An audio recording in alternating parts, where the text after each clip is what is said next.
Guys, I want to tell you about our friends over at Frost Buddy. It is drinkware engineered to keep your beverages exactly how you want them. Whether you're heading out for an adventure or just powering through your day, Frost Buddy's flagship product, the Universal Buddy, replaces the need for multiple can coolers by fitting virtually every 12-ounce and 16-ounce can bottle you drink, sodas and seltzers to coffee and sparkling water, all in a single versatile design. Constructed with high-quality double-walled stainless steel and thoughtful features like a flexible silicone lid and a tapered shape that fits most cup holders, Frost Buddy keeps drinks cold for 12 hours and hot for up to 6 hours.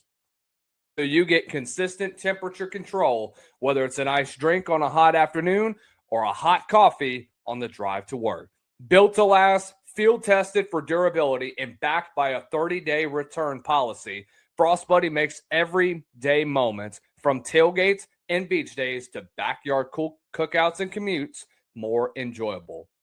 Going over and click the link below and use promo code SSS15 to get 15% off of your first purchase when you visit our friends over at frostbuddy.com. And when you use that promo code SSS15. Are you tired of spending upwards of $7 to $8 on coffees that are full of sugar and high in fat? Well, look no further than Chike Nutrition, the brand redefining what coffee can do for your day. Chike Nutrition combines the rich, familiar taste of real coffee with 20 grams of high-quality protein and the energy of 2 shots of espresso, giving you both fuel and function in every scoop. Available in a variety of crave-worthy flavors like mocha, caramel, vanilla, and many more, Chike delivers smooth, cafe-style iced coffee that mixes instantly with water or your favorite milk, with no clunky blender or complicated prep needed. Each serving is designed to be low in sugar, packed with protein, and loaded with real espresso, so that you can get a sustained energy that helps power your morning, workout, or busy afternoon without the crash that comes from sugary coffee drinks. Whether you're looking for better nutrition in your coffee routine or a smarter way to stay energized and full longer, Chike makes it simple. Scoop, shake, sip, and enjoy. If you want to take advantage of the new year and get in the best shape of your life, click the link below and get yourself 10% off of your first order over at ChikeNutrition.com. Welcome on in, ladies and gentlemen, to another great episode of the Southern Sports Scene. I'm your host, as always, Lucas Hill. This is episode number 50. I cannot believe it. We're 50 episodes into the Southern Sports Scene. Thank you to every single one of you that tune into our shows, that take time out of your day to come and speak with us, to take time out of your busy evenings, which obviously a lot of you are. It could be 10:15, 11:15, whatever time zone, wherever you're at. It could be 3 o'clock in the morning if you're listening out in the middle of nowhere outside of North America. Thank you, and God bless you for making every single live show so much fun, so entertaining, and so amazing. You guys are the best, and we could not do this without you. But we will take live phone calls throughout the day. And as we already get started the day, you love them, you hate them sometimes, but most of all, he's a friend of the show, a regular that comes on here every time we pop on live here at the Southern Sports Scene. Y'all give it up for none other. Let me get the applause out real fast if we have any applause. Drum roll, please. Okay, and the Diesel Freak, everybody. Well, Lucas Hill, thank you for the introduction. I am also the three-time state division champion linebacker, the 2-time defensive player of the league I played in, the 2-time Defensive Player of the Year, and a two-time MVP, and the only one that's a two-time MVP. Most sacks, most forced fumbles, and most field goal blocks in a single season. Still hold the record to this day. I know it's broken my record. Oh, really? Nobody has broken that record. Not one person. Really? I actually wrote that record belonged to my late uncle who passed away a few months before I was born. And it was a special moment. I can never forget it.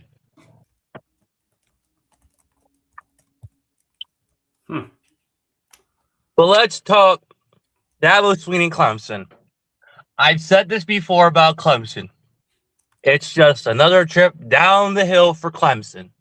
Dabo Swinney, stubborn as he is, and stubborn as he always will be, I've said will end up in the deep hole. Now, Clemson as a program, 8-4-7-5 is that average program in the ACC.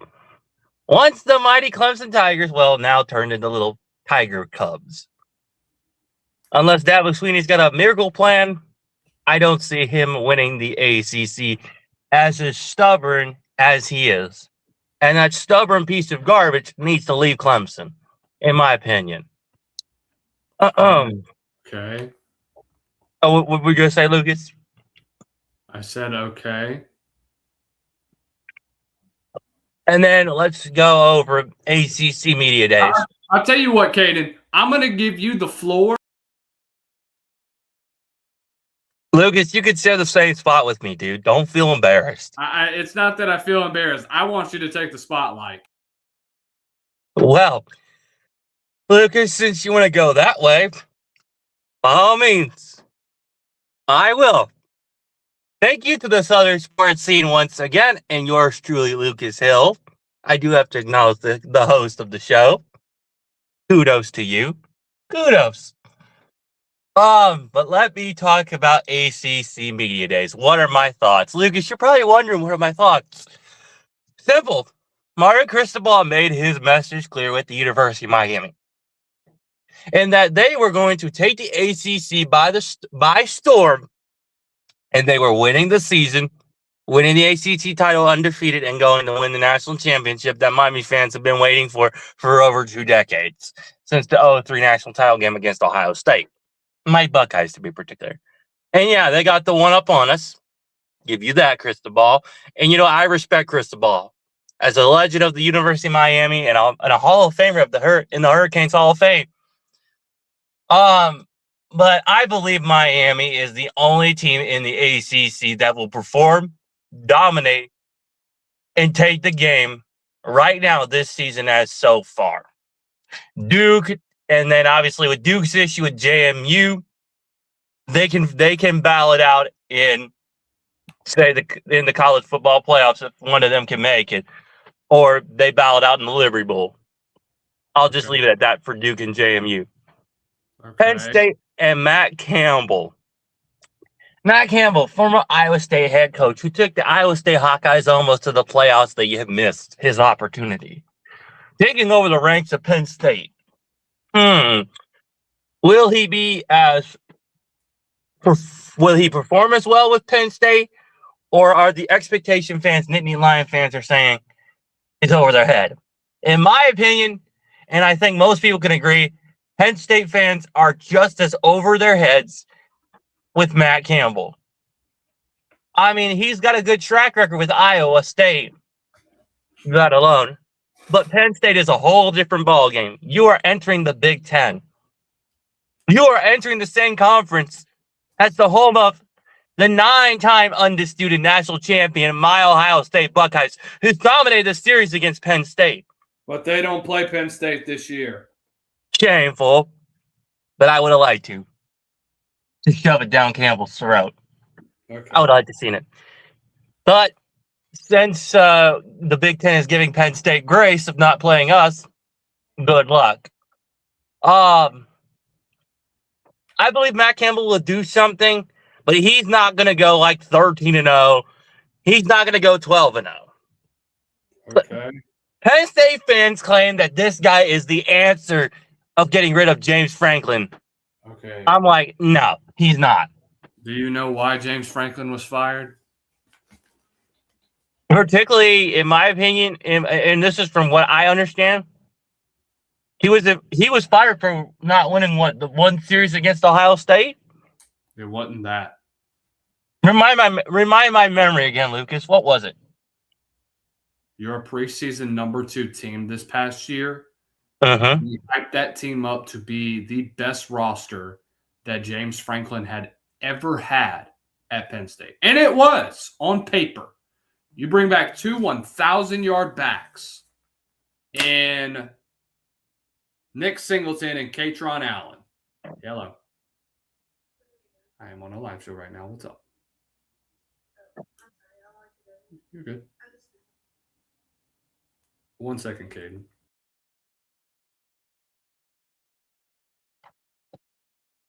The way. Okay. Well,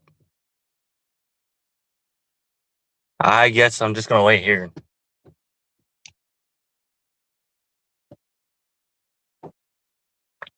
But please, let me remind y'all to click the like button, subscribe, and comment, and to follow Lucas Hill, SEC on X, and to subscribe to the Southern Sports Scene with yours truly, Lucas Hill, the man, the myth, the legend, and a dear friend of mine. Oh.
Okay, my apologies for that. That was unexpected, but my apologies for that. Caden, do we have you back? Me. Can anybody hear my voice? Yes, we can hear you. Burks wants to know what's going on with you. We got Burks in the chat.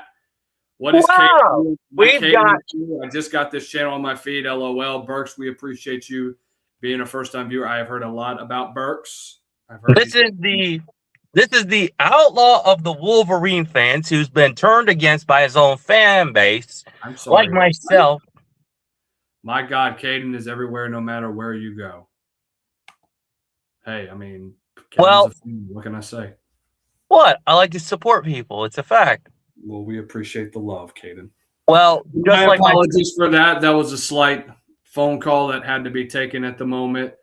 But continue with what you were saying earlier. Where were we at the last? Oh, we were talking about Penn State. Okay. And I'm closing out by saying, okay. The reason why James Franklin was fired this past year, you have the best roster that was assembled in his entire career at Penn State. Better than when they had Saquon and Trace McSorley there. This was the single best roster that Penn State had ever had. Majority of their returning starters, they come back. 2,000-yard backs this past year. You have a quarterback that's projected, although I was very vocal in the offseason and said that Drew Aller was not a first-round quarterback at all. Which you are correct. Hold on. You have the rest of college football hyping this team up to be this next great superpower in the Big Ten. Oh, this is going to be the year they overtake Ohio State, et cetera, et cetera, et cetera. You get to the start of the season, they start off great, boom, they lose that Oregon game.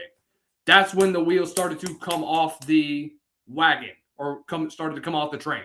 Do you know why? Because they have yet to win a big game. They had that game won. And then when Drew Aller throws that fade pattern up near the sideline, Dylan Thieneman ends up getting that pick. Boom. That was it for Penn State. Then on the road, back-to-back weeks, they lose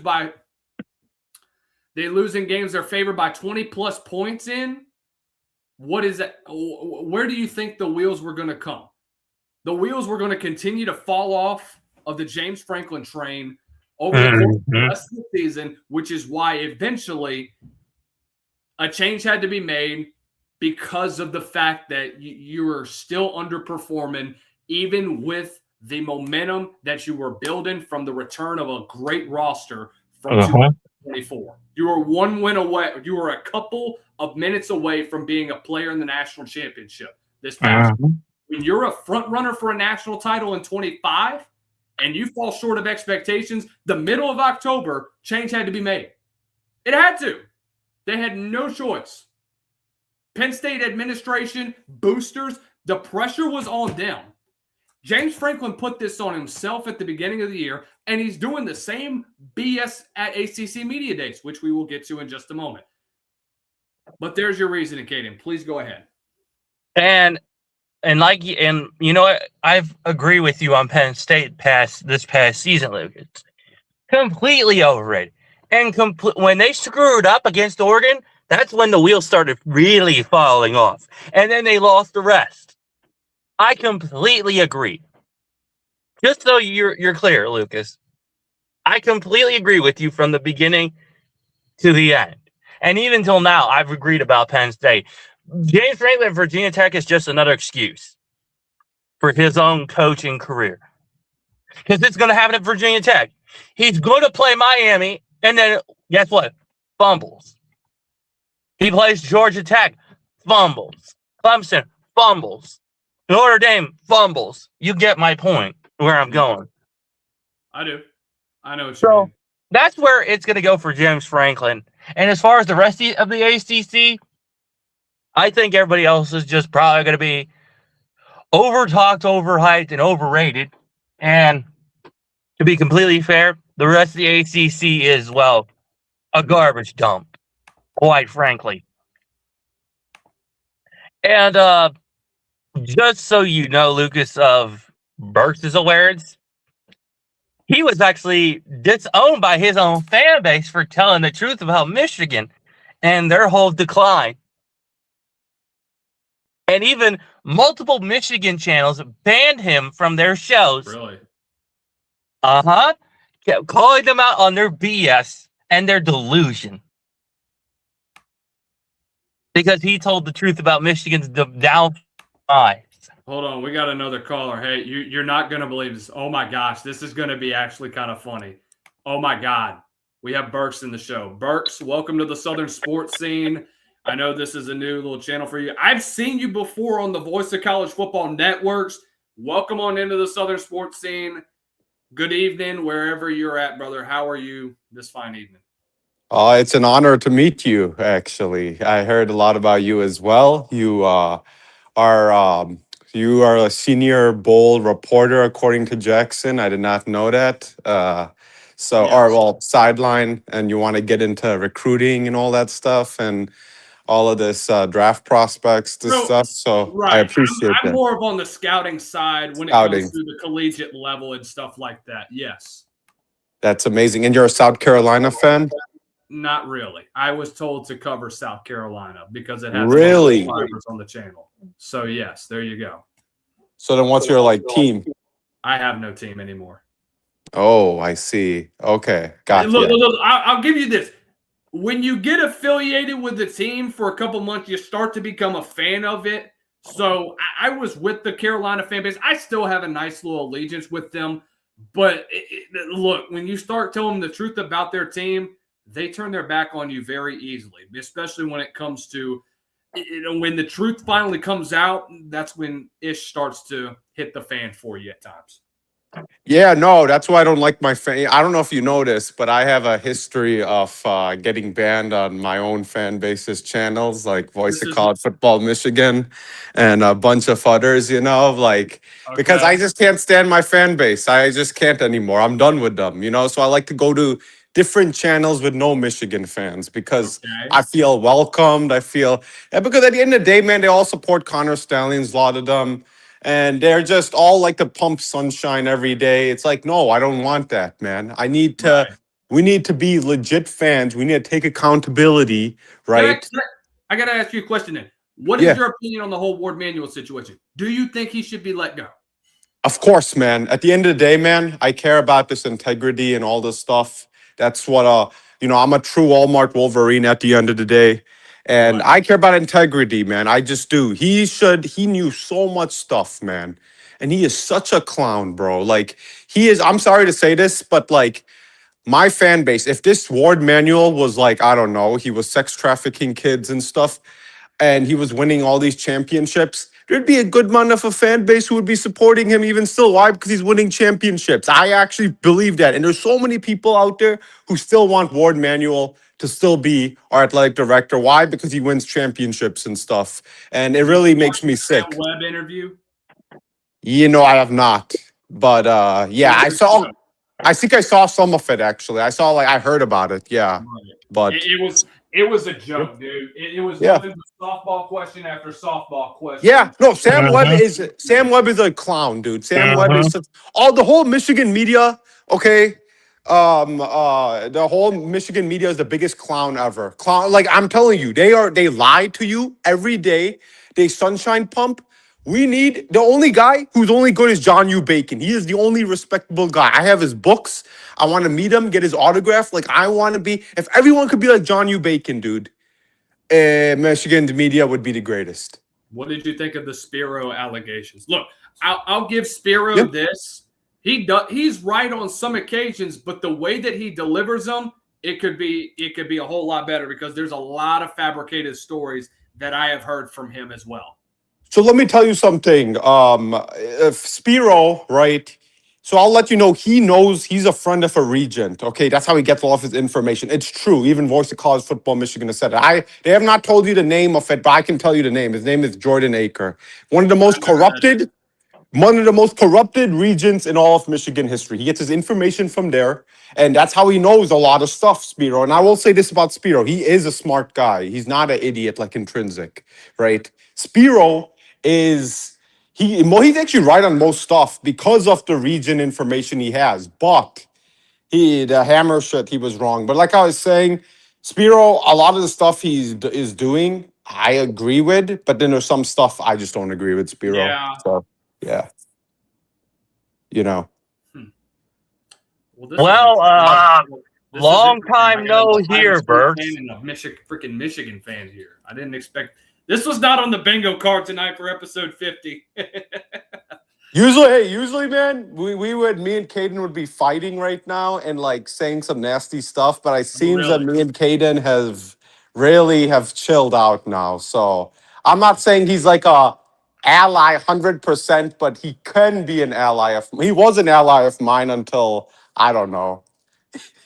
So, but like I was saying, I forgot what's your name again, my dude? Lucas Hill. Lucas Hill. Okay. Yeah. So I want to talk to you. Like, dude, how the hell are you guys out recruiting us? Like you guys got Joshua Dobson. You guys got Julian Walker. You got Nicholas Harbor. How are you guys doing this, dude? I'm just curious. Well, here's where I kind of allude this to.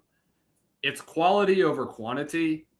And look, does NIL play a massive factor in this nowadays? Yes. Do I think Josh Dobson is locked in with South Carolina? No. You heard what he had to say at the end of the day when it came to his final comments after he initially committed. When he said it's not completely done, and he could come out on Twitter and say, that's not what I meant. What he said wasn't wrong, because we've seen this so many other times before, is that when you have a certain amount of money that's directed to a player. Now, I will give this. Torian Gray, the cornerbacks coach for South Carolina, phenomenal recruiter, has a very long history of pulling in some of the best athletes that has come through South Carolina, going on to have amazing careers. You just had 2 DBs that got drafted this past year in Brandon Cece and, God dog it, I saw him at Senior Bowl this year, Jalen Kilgore. His brother's probably going to be next up this upcoming season. Mm-hmm. Yeah.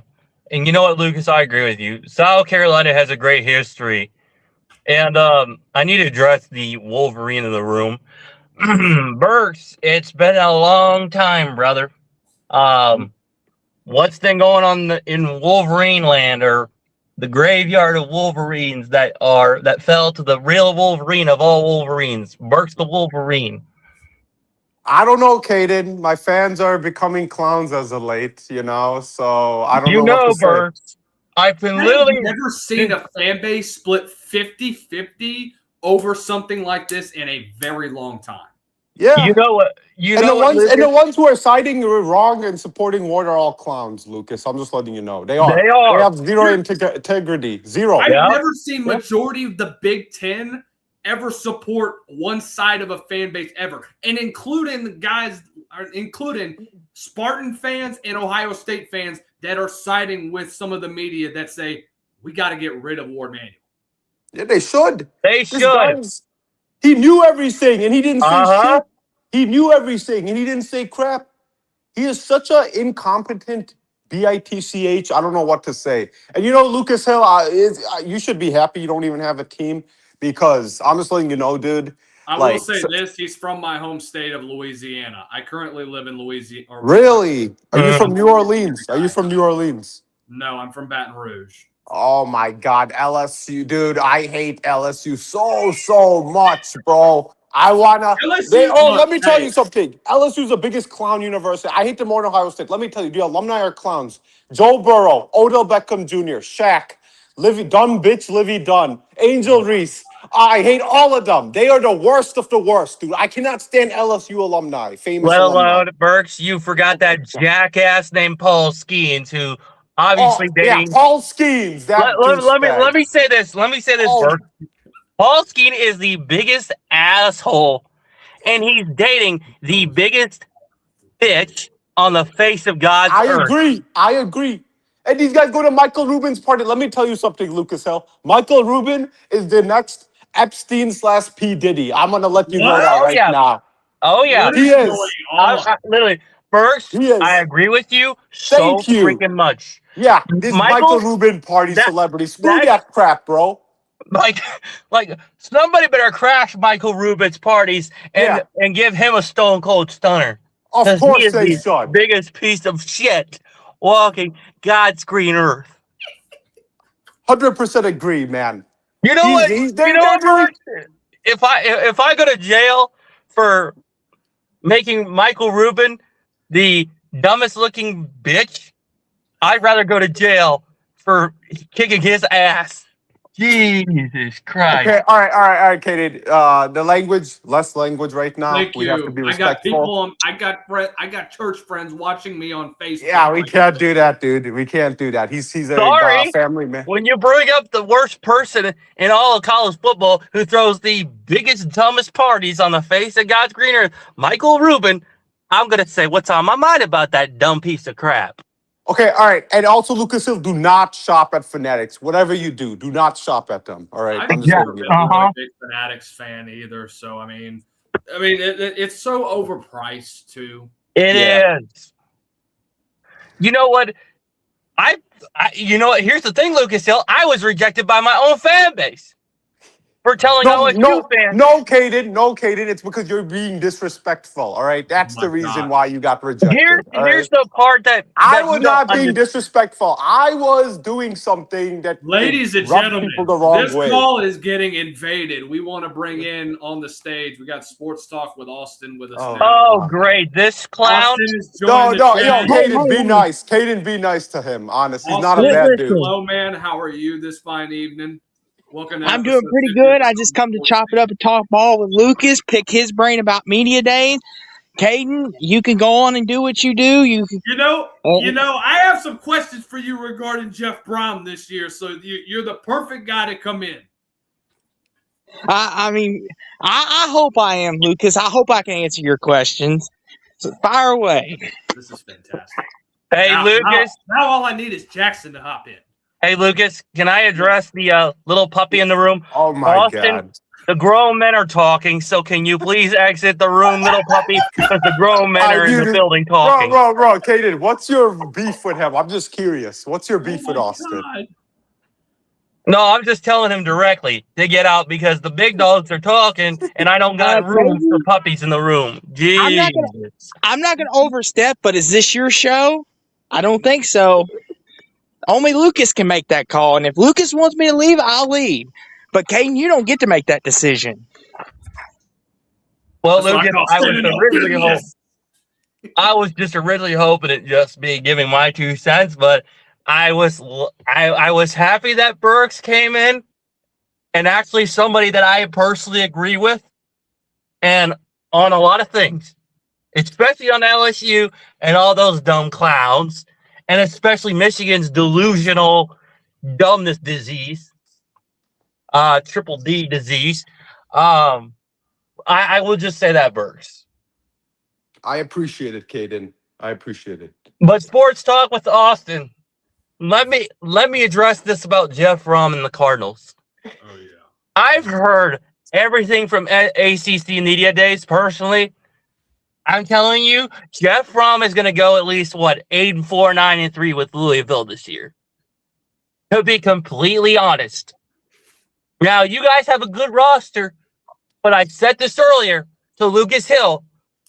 Miami is the most favorite team out of that conference and that summit. And they're already number 1 in the ACC poll to win the national title and get into the playoffs undefeated. So there's a problem. Miami's just restacking talent. They're reloading. They already had a couple guys go first-round draft picks, including a guy who I have a lot of respect for the position he plays, Ruben Bain Jr., who, in my opinion, is just like Warren Sapp and Simeon Rice. Just that intimidating and that, God, I mean, almighty, he's going to tear the league up. Ruben Bain Jr. is one of the last, and this is quoted by Dwight Freeney himself, last gladiator of the National Football League. Meaning the way he plays, the way he comes into a game. the way he tells the media, just straight up, he's coming in just to dominate. That's a pure gladiator. Somebody that will go 60 minutes, no excuses, and will go every snap, even if he's hurt. That's the respect I have for Reuben Bain Jr. And I know he's going to terrorize the league. But Oh, don't get me wrong, Caden. Reuben Bain's going to be spectacular. I give you that. Like, dude's a first-round draft pick and all that. Like, Tampa got him a good one. Don't even get me wrong on that, Caden. And to your 8-4, 9-3 take, that's fair, Caden. Absolutely. I mean, we got a loaded schedule this year. I mean, we play Ole Miss to start the year. I mean, Ole Miss was a couple plays away from possibly being in Miami's shoes. If they don't let Carson Beck get free, it could be Ole Miss, Indiana for the title. I mean, so that's no easy game. And then plus the ACC is only getting better. SMU, I mean, Kevin Jennings could be a Heisman candidate towards the end of the year. I mean, so that's a fair take, Caden. and you know what? And here's the other thing too. You've got Miami, and that's a loaded roster. And their defensive line with Jason Taylor as their coach and Ray Lewis as their linebacker coach, you're going to have a whole nother level of the University of Miami. I consider this team the revamped 2001-2002 Miami Hurricanes. That just Are you talking about Ohio loaded. State? Do what? Are you talking about this year's Miami or your Buckeyes? I'm talking this year's Miami. I'm talking ACC. The Big Ten can wait another day, Lucas Hill. This is on Miami. I'm talking about Miami. Well, I mean, it's a bold claim to say that this is 2001 Miami revamp because it may be bold. No. Listen. If this is 2001 Miami revamp, then that defense is going to be top 10 in the land, which I would not be surprised you return majority of your back seven this past year. Bryce Fitzgerald, I'm expecting to have a breakout season. I think he had a phenomenal freshman campaign this year. I would expect him to be a top 5 safety in the ACC when season's in.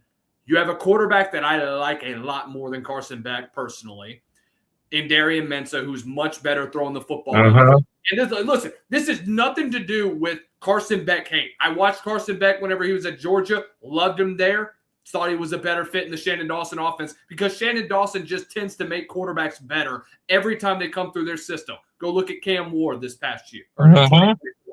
This year, I think Darian Mensah is going to be the best quarterback that Shannon Dawson has ever had. You have a guy that is excellent when it comes to play action, smart with the football. He's got receivers around him. Cooper Barcade, I expect to be a Biletnikoff Award finalist this year. I expect a guy like Malachi Toney to break out again. Here's why I don't think Malachi Toney is going to be a Biletnikoff Award finalist this year is because he's just going to be utilized in so many different ways. But I think the attention is going to be on number one this year. People are going to forget about a guy like Cooper Barcade from Duke. This is a guy that's going to be a possession type of receiver. He's going to get the football consistently, and he's just going to continue to make play after play after play. Eventually, it's going to get to a point where this receiving core is probably the deepest in the ACC. This is what's going to fuel their fire, and eventually, I have Miami right now as the number 1 overall seed in the college football playoff at this point in time. This is a very deep team. The only concern I have is in the middle of that defensive line. I know they have Ahmad Moten coming back, which I have him as, I think, a top 5 defensive tackle in college football. The linebacking core does have some concerns, but I think overall, it's comparing them to such a legendary team that had, 25-plus draft picks on that defense alone. Sean Taylor was playing special teams that season. It's hard to compare. That it's like comparing apples to oranges, okay? They're both good, but it's whatever you prefer at the end of the day. Oh, no, and I agree with you, Lucas Hill. I agree. Now, I'm going to stand by what I say, and if I'm proven wrong, so be it. I'm proven wrong. Now, speaking of ACC, Lucas Hill, or not Lucas, Sports Talk with Austin. Go ahead on Louisville. you've got something to say, so I'm going to hand the floor to you, brother. I wouldn't say brother, but, you know. Hey, Caden, you got about 5 minutes before we got to let you go, okay? Just FYI. I'm just handing the floor to Sports Talk with Austin and Burks. Catch up with me sometime here on YouTube because I know I'm going to go live again tomorrow and Sunday to talk more of my thoughts on some recent podcasts I've been listening and just my thoughts on, you know, some Edge Rusher Summit in Las Vegas. I'm getting into that. And just some other things regarding Miami, OSU, and obviously going over my last thoughts on the Big 12. No, I'll pass. I want to watch the FIFA World Cup this weekend. Sorry. That's fine by me, Berg. Let me just tell you. Wow. I've got Argentina winning. Messi takes it home once again. I don't even watch soccer, so y'all know more about this than me. But Burks, I guess we'll catch you on another time or another day or whatever, or if we hop on the same Michigan show and start blasting 3 dummies in the room, which, I mean, I wouldn't mind that either way. Who are those 3 dummies? Oh, TJ Rowan, John D'Animo, and Johnny Olden. That dummy. And I'll blast more LSU fans because apparently that dumb biatch Levy Dunn has no good taste in men. Oh my God. Caden, what has that got to do with LSU, the program? Who cares? He went on a whole tangent about it because I'm from Baton Rouge. And then Burke said that he hates LSU. And then they list off a bunch of athletes that they don't really like either. Hey, Okay, then. LSU's a dumb hole. Hey, Joe Burrow came out of LSU, Caden, one of the greatest quarterbacks in LSU history, arguably. I mean, I don't think so they're they got talking that about going. like athletic-wise, like on-field success. I think he's more talking about them as people. Oh, okay. My bad. Katie, do you have any final thoughts before we let you go, brother? Lucas, it's always great, talking with you. Burks, hey, I hope you give your own fan base more hell than they deserve, but you know what? That's just my 2 cents in Sports Talk with Austin. I'll catch you on the flip side, son, and you know where to find me anytime, any day, Twitter, and then obviously, here, I'm always live on the weekends, so if you want to come find me, you know where to find me, and Lucas Hill, obviously, you know where to find me. Yes, you will be here next Tuesday, I'm assuming. Well, and I'm also going to be live tomorrow and Sunday, obviously, 2 p.m. Eastern Standard Time. That's 3 p.m. Central Time. Oh, my God. All right, Caden. All right, cool. Thank you, Caden. Have a great rest of the night. We'll see you Tuesday, okay, buddy? Yep, go Bucks and LSU sucks. That was fun. Wow. Let's get in the Diesel Freak, everybody. Round of applause, I guess. Right, Lucas? We'll give him a round of applause, make him feel loved, I guess. I got to give him the round of applause thing. There you go. All right. Well, thank you, Burks, for tuning into the show, brother. Okay. So now that I've got... I know you had some questions for me. My apologies. I didn't mean to interrupt you, but I know you had some questions for me. Yes. Yes, sir. And I'll get right to them. So, listening to Media Days, Lucas, Dabo Sweetie really caught my eye today. And I just wanted to get your thoughts on what he said. Because it was really interesting to me how, we talk about Dabo's stubbornness, right? How his use of the portal and all that. And he brought up all the one-score games, how they're top 5 in the country at winning those one-score games, the top 5 in this category, and top 5 in that. How do you feel about when a coach does that? And like when people ask about, especially in Dabo's case, about the transfer portal, and he brings all these numbers up to back up, just his statistical. How do you feel about that, Lucas? Do you think that's a cop-out, or do you think that's a good way to answer that. Are you talking about statistical, like historical wise, like what they've done before? Yes. Like, one of the questions was asking about the transfer portal and how he plans to use it and all that. And he brought up how they've won a lot of one-score games, how he's top 5 in winning history in Clemson and all of that. Well, you want to can't get win your through thoughts. Here's the problem with Dabo.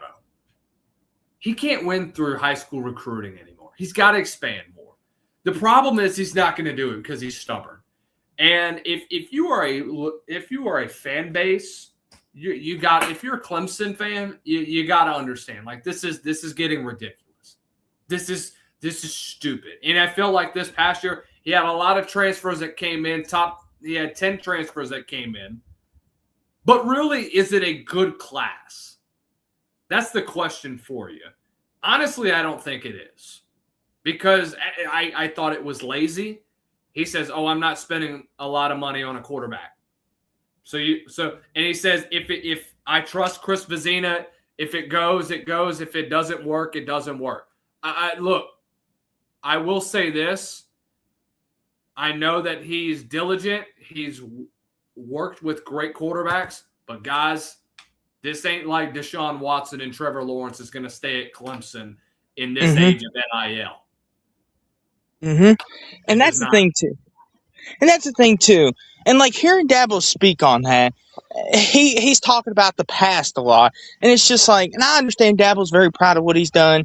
And he brought up how us as like the media, people that do content, all that, he talks about how we're writing him off, how we're throwing dirt on his grave and all that. And it's just like, and I understand that fires coaches up, that we like to throw dirt on them. Lucas, I don't know where you have Clemson at as far as like predictions go. Like, I have them at 9 wins, just off the fact of who Dabo is. But like, for him to say, like, "Oh, you're not going to pick us. You're not going to think I'm good. You're burying me." And then when he gets questioned about his portal use, then he goes back to historical. That's what I'm kind of getting at. It's like you got to think towards the future. And do you think maybe that's just a bit of his problem, like you said, Lucas? You're a very, very optimistic Clemson observer. I have them at 7-5. Oh, wow. Okay, so you're really shoveling the dirt on poor Dabo. I was trying to give him some credit. Get 9 wins. Their losses are to LSU on the road, Cal on the road, Miami at home, Georgia Tech at home, South Carolina at home. Their roster is not that good this year. And look, there's a lot of media that have them in the top 5 overall with the ACC. I understand. You do have a very good roster coming back. You have a solid receiving core. The back 7 is going to be the strong point of this defense, but both sides of the line of scrimmage have got beat the hell up this past year. They weren't good. Not at all. And yeah, that is true. It wasn't as productive as you would have expected, knowing that you had 3 guys that were top 100 draft picks just this past April in T.J. Parker, DeMonte Capehart, and Peter Woods. There's no way that you can convince me that when you have those 3 guys on the field at the same time, that you shouldn't be winning the line of scrimmage every single time. It started with that opening game against LSU this past year. It was just an utter collapse. You can't go through the portal anymore, or you can't go through high school recruiting anymore. You got to dabble in the portal. That's the unfortunate thing about this. And that's the thing that I think a lot of people have to understand, is that the era of high school recruiting is done. Finding blue chip high school recruits, sure, you can do that, but they're not going to get developed because, oh my God, I got this thing called the portal that I can go to a G6 school. I can get developed a hell of a lot better, and I don't have to wait 3 or 4 years to even crack a reserve role. I can go start at this G6 school, build up to an all-conference type of player, maybe even all-American, and go to another Power 4 and get my ass in an opportunity to go play in the NFL. Yes, and I'll say this too, Lucas, to your point.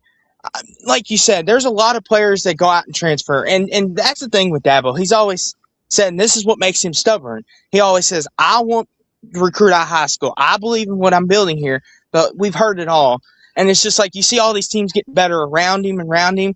But the thing is, though, Lucas, they still find a way to win 8-9 games every year, kind of like Iowa does.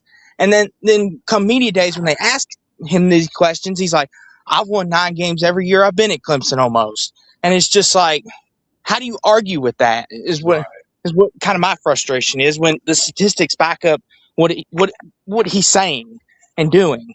That's my thing. What do you think on that, Lucas? So I like the comparison that you made with Clemson and Iowa. Here's the thing, though. Iowa's been consistent almost every single year with Kirk Ferentz as their head coach. Here's the thing, though. Kirk Ferentz goes into the portal. Yep, he does. He went into a portal last year. I don't know if you're still on here or not because you're around the Big Ten more. Is Kirk Ferentz more consistent in the portal than Dabo? Yeah, 100%. Can you hear me? Yes, I got you. Okay, cool. Yeah. That's my point. Why are we not diving into the portal a little bit more, Dabo? Are we afraid of – I understand that he has morals, and I get that he's pissed off about the Luke Farrelly situation, which was obviously going to be a topic at Media Days. I don't even know if it was brought up, honestly, but you've got to understand. This is a moment that Dabo has to realize. They go 7-5 this year. My God. Does Clemson pull the – let me look at his buyout. If he's fired right now, he would have a $57 million buyout. And it's going to increase. So this buyout runs through the end of the 2031 season. And it drops to $55 million in 2027. Clemson ain't going to pull the $57 million trigger, though. Let me answer your question answer your question with another one. If they do pull that trigger, Lucas, who would be a good candidate to replace Dabo at Clemson? That would be the next question. Because you sure as hell ain't doing the same thing you did, because you can't hire from within like you did in 2009 when you promoted Dabo from interim to full-time head coach. Who are you going to go get? Chad Morris? How did that shit go down in the SEC with them? Yeah, that's what I'm saying. I don't know who exactly Clemson would want because they've got such an established culture. I mean, who would be out on the market that they would want? Like, is there anybody in the NFL, like assistant coach or somebody that they could maybe go grab from there? I don't know. That's what I'm curious. If they do pull that, what do you guys, Burks and Lucas, like, where do y'all think they would go for that?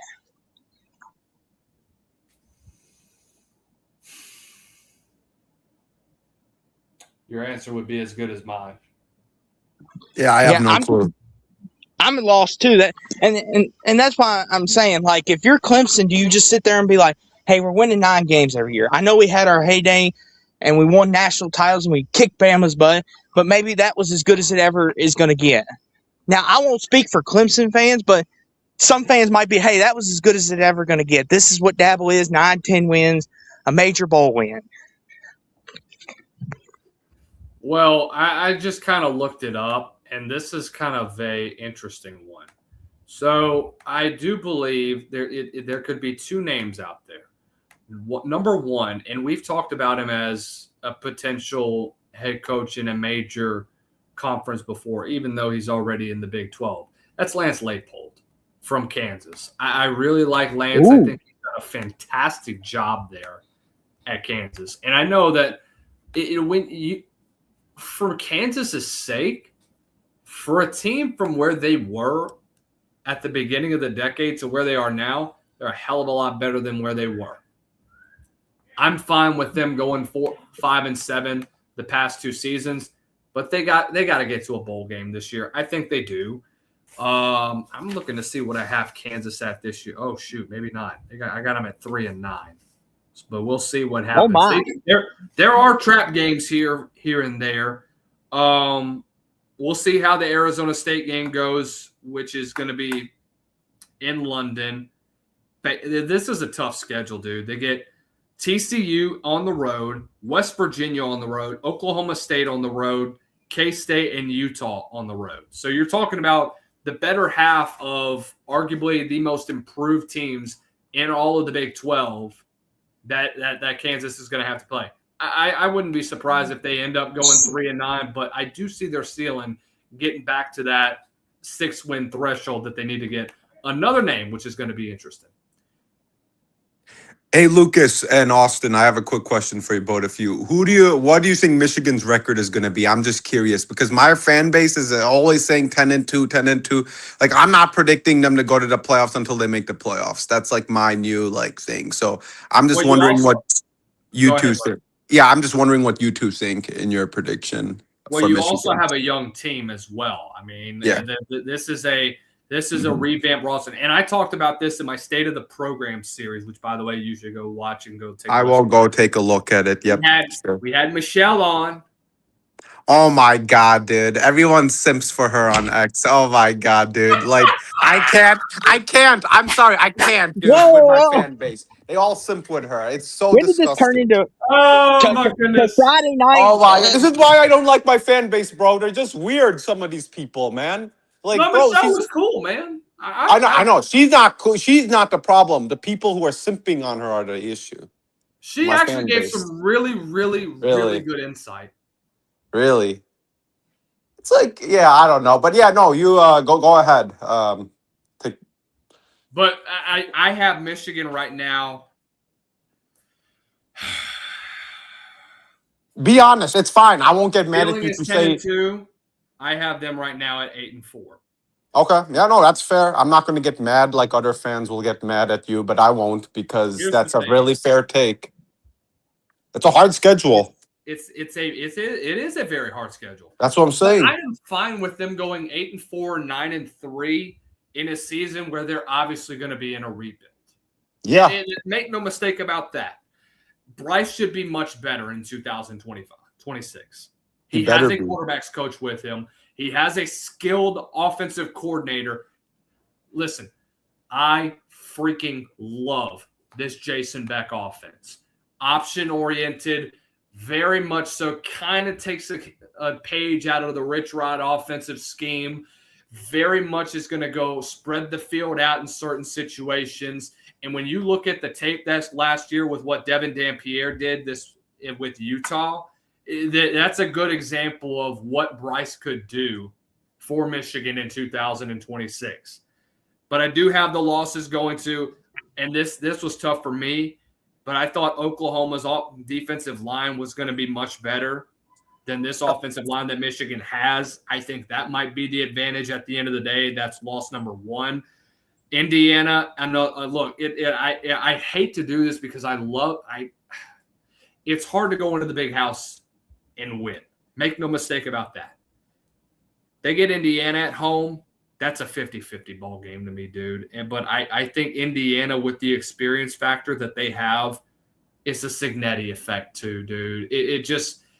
Look what he's done since went to Indiana. I mean, this is a team that's just, that they have that factor of being such a balanced team, and they're just going to be the same way that they have been the last two seasons. I think that's a loss there. You go on the road to Ohio State and to Oregon. It's hard to beat Oregon and Autzen.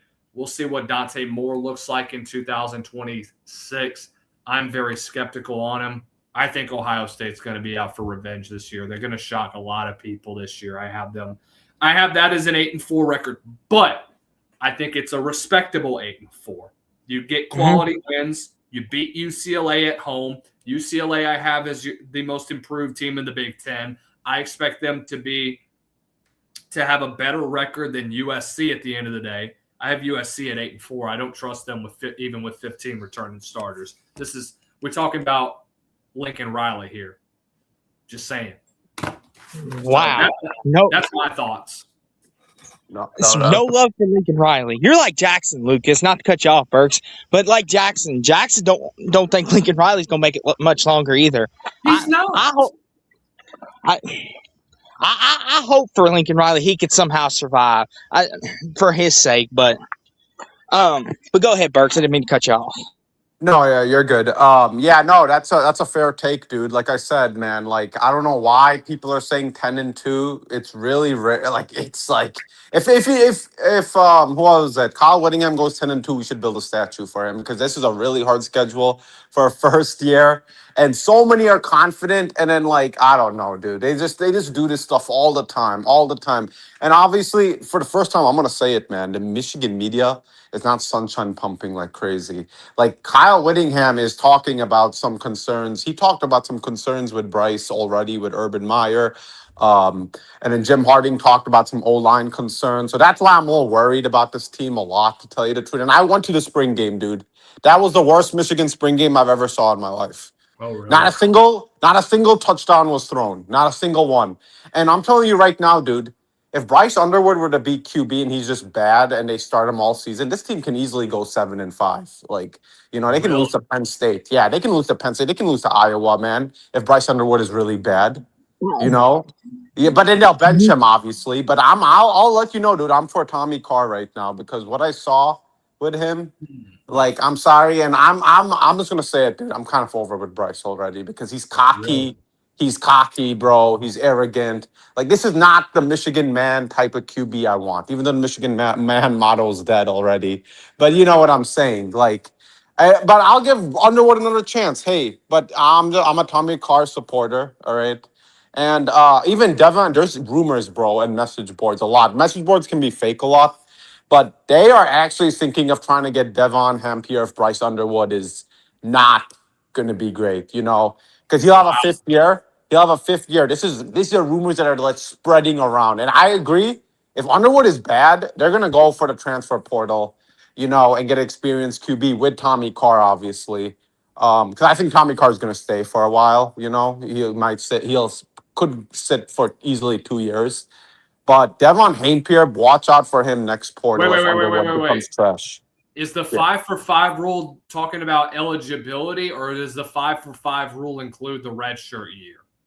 I think it's red shirt or eligibility. All I know is he gets the fifth year. He gets one more year. That's what I know, Devon Hampier, after this year.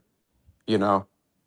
That's what I know. So he'll be eligible next year as well because I think this is his fourth year. So yeah, I'm pretty sure. Yeah. Okay. So I'm just letting you know some insides of what Michigan's future is, just so you two can be educated of what's happening or going around. Is that they are interested in reuniting with Devon Hampier if Underwood is really bad, this year.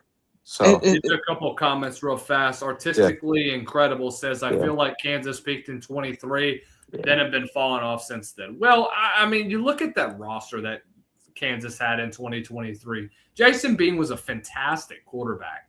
You had a defense that was arguably top 5 in the Big 12 at that time.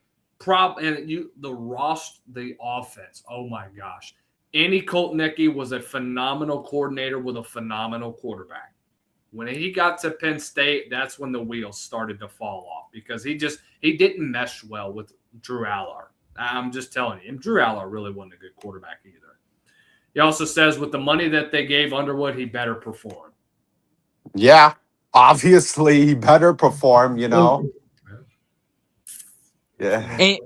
And you see, and that's one of the things Dabo always harps on.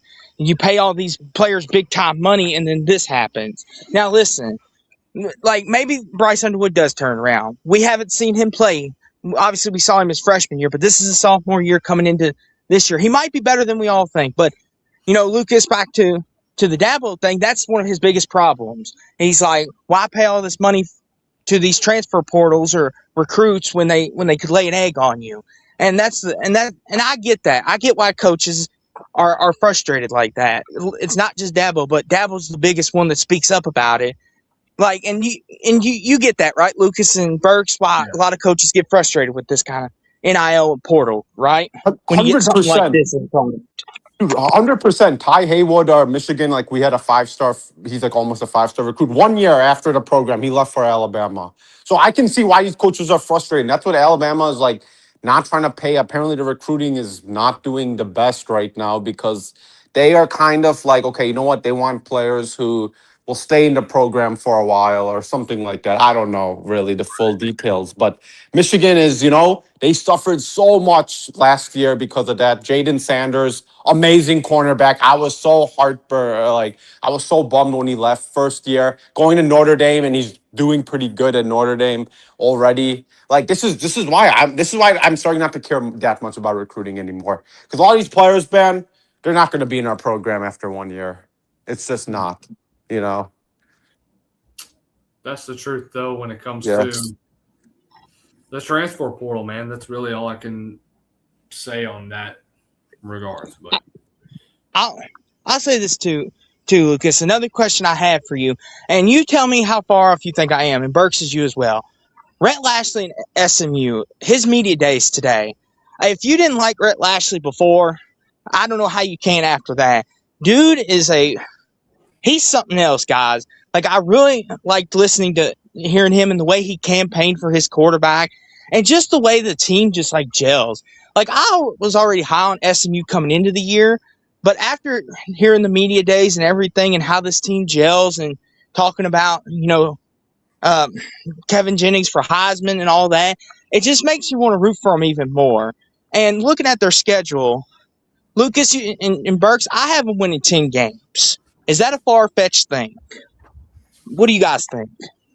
so when I talked with Kevin at Manning Passing Academy, he talked about just the recovery, and he talked about how he's felt ever since he had that injury in the second half of last year. Because listen, this is what many people forget.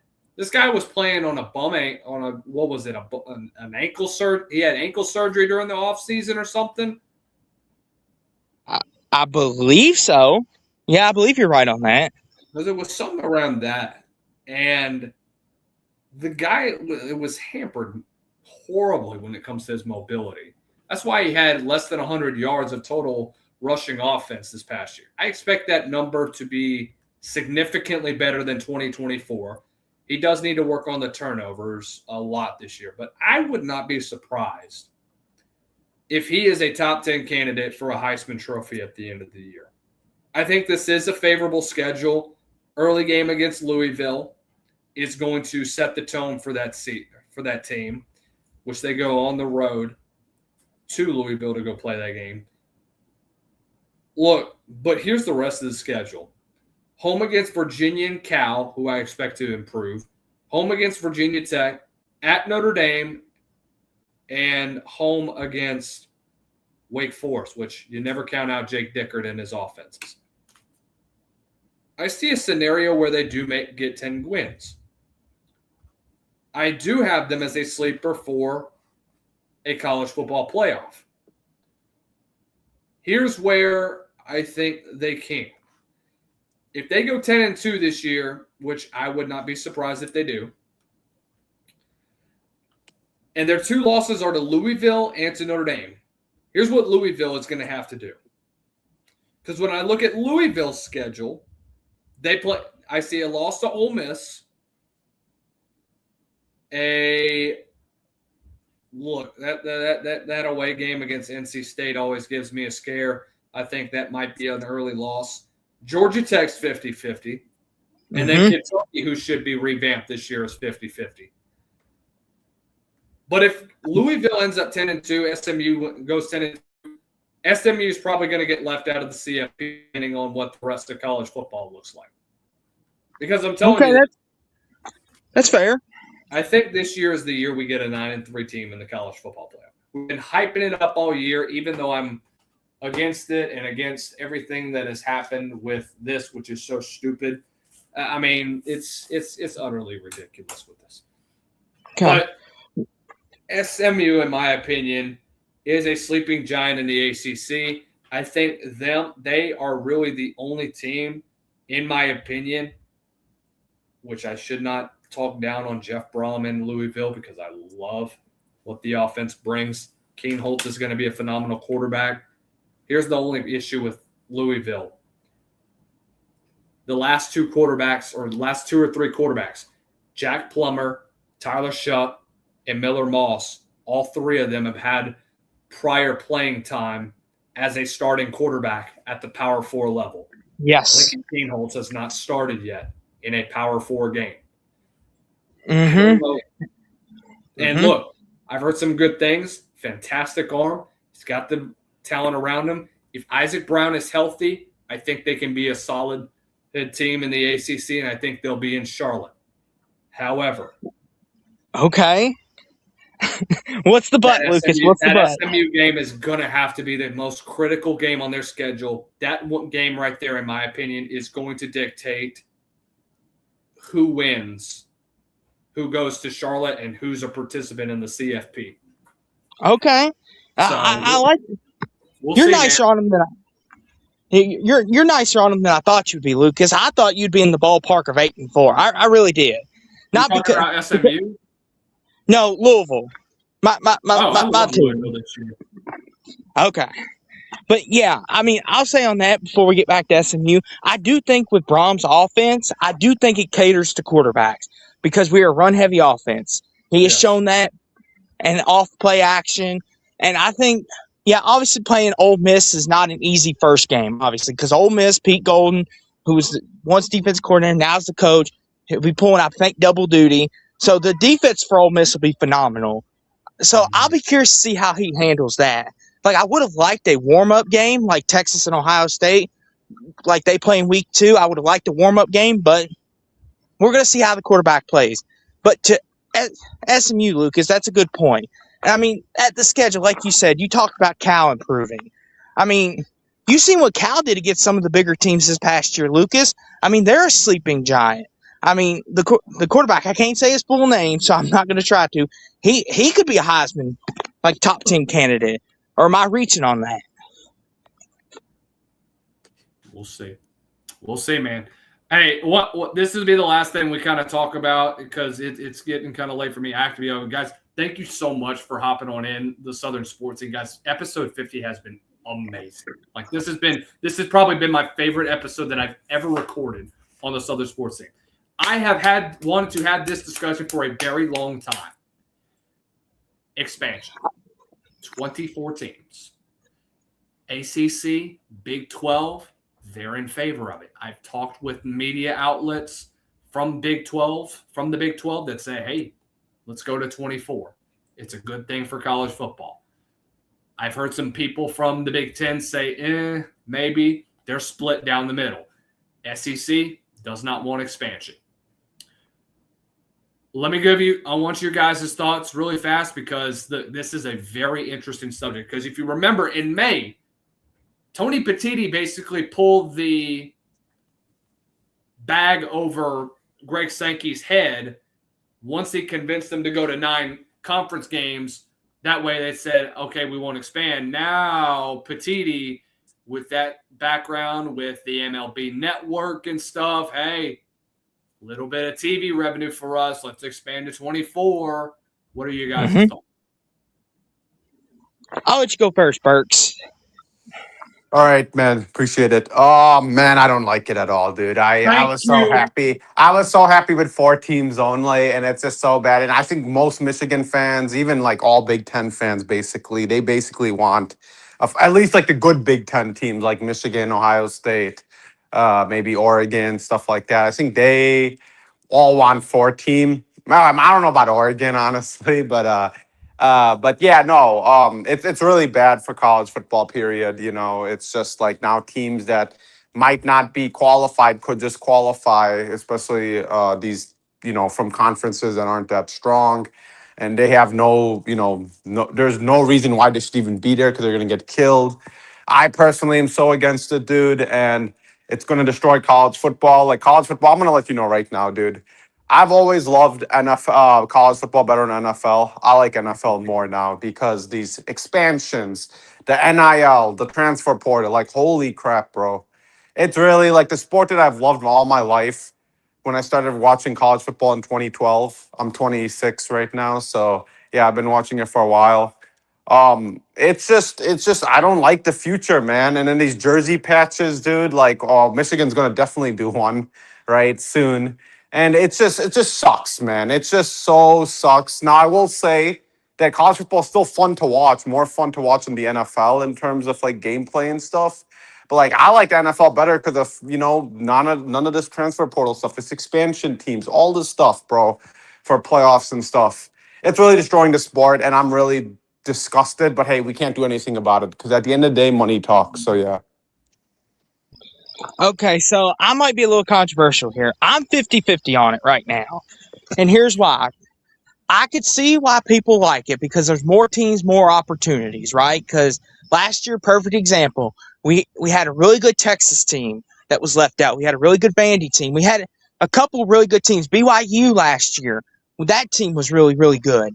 Other than the 2 blowout losses to Texas Tech, we had a lot of good teams last year that could have made it a very compelling case to be a part of the 12-team playoff. And I could see why a lot of people would be for that. And I understand that. My worry is, when are we going to get to the point of letting an 8-4, 7-5 team in a 24-team field? Because you could be like, oh, hey, West Virginia goes 7-5. Hey, you're in the field. And I would like to think that they would not do that. But then again, we saw Duke, who won our league, the ACC, since missed the playoffs because they were 8-4, and they let 2 G5 teams in, James Madison and Tulane. And what happened? They both got killed. So I could see why there's arguments for both sides. And I could see why some people may say we need to go back to 4. Well, and if you remember, Lucas and Burks, Cincinnati snuck through the cracks that year when they were in the American. They went undefeated. And then when they played Alabama, they got their butts handed to them. So it can happen in the 4 team, but not as likely. But if you put 24 teams, we could have 4 G5 teams or something like that. And it's just like, it's 50-50. That's my thoughts on it right now. Let me respond to that quote. Duke should not have gotten in at all. So I'm very happy that they didn't get in. What was Duke's schedule last year? Let me tell you who they beat and who they're – let me see what it was. Yeah, I understand. They were the hottest team in football in the ACC last year. Last 3 games. They beat North Carolina, they beat Wake Forest, they beat Virginia in overtime. Beat Arizona State in the Sun Belt. Fantastic. Who are their losses? Lost to Tulane. Got their ass handed to by Illinois, who was then a top 10 team this past year. Lost to Georgia Tech. Went to UConn, who was a phenomenal offense. Lost to them, and then lost to Virginia. You're telling me that Duke would have been more competitive with Oregon compared to JMU? Which, by the way, it's not like JMU didn't go away quietly. JMU still put up 500 yards of total offense against that Oregon defense. JMU was actually really, really good at points during the game. I understand that it may have been a blowout. I understand that it was 34-6 at halftime. 509 yards still says something. The fact that team didn't go away quietly, it tells me all I should have known. Wayne Knight had a phenomenal game. I thought that if you're going to tell me that Duke would have been more competitive with Oregon, I can't see it. Okay, I understand that the Duke has some incredible weapons. They had some incredible weapons at the time. With Barkay at receiver, Darian Mensah was still there. Nate Shepard is a guy that's Louisiana native from Mandeville High School. Got to watch him play a little bit too. Phenomenal year this past year. I just don't see a scenario where the record does not speak for itself. And all of this crap about, oh, my God, G6 doesn't belong, blah, blah, blah, blah, blah. It's not like Cincinnati wasn't competitive with Bama for a while. Okay? It was a 2-possession game going into the fourth quarter. It was actually really good. Right? They put some pressure on Bryce Young. Brian Robinson just popped off that game for 200 freaking yards. Okay? But, again, Cincinnati was a really good team that year. They earned their way for a 4 seed. They earned it. Artistically, Incredible says 16, but no G5 team. I don't know. I don't think that you should expand it all. You go back to look, and we can have this G5 discussion the entire way. Like I said, it ain't like these college football playoff games that, aside from Tulane and what happened with Boise State. Look, that Boise State game was actually better than we thought, okay? And in my opinion, I thought it was a little bit more competitive. It was better than I thought it was going to be. All right? I agree. I get it. It's 31-14. Guys, okay, it's not like Boise was out of the freaking game. It was a 7-point game before the end of the half. Okay? They cut it to 3 in the third quarter. And they just put 2 extra touchdowns to create a better cushion. So who knows what happens if Maddox Madsen doesn't have those 3 picks. Maybe it's a little bit of a better game, but I guess we'll never know at that point in time. The bottom line is this. G6 games have not been that bad. I can promise you that. We're still going to get G6 teams into the playoff. I promise you it's going to happen. But I also think that the selection process is going to be better. The ACC put out the new tiebreaker model, which I think is a joke.